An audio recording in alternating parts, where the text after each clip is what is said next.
اللقاءات. لا، في هذه ما راح ادخل في المتاهة، في هذه راح احولها للخبير التحكيمي محمد الفودة.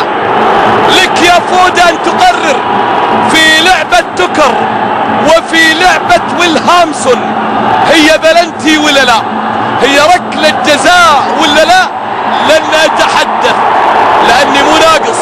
لا لا لا لا, لا مو ناقص، مو ناقص، انت الحكم. و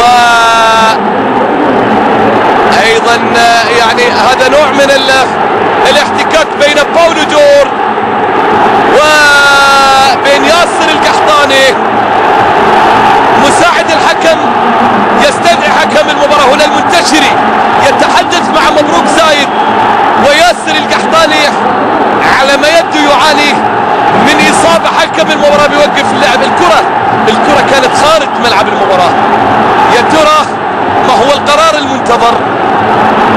ما هو القرار المنتظر من نيكولا إلكسندر الحكم السويسري قائد هذا اللقاء؟ دفعة، كان في ملاسنة، كان في مشادة كلامية بين باولو جورج وبين ياسر القحطاني، وباولو جورج ايضا دفع ياسر،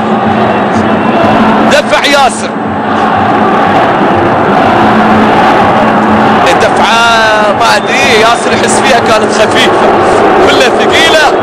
والله راح التزم الصمت والحذر. المخرج يعيد ويكرر الدخول اللي كان من أسامة المولد على مين؟ على ويلهامسون.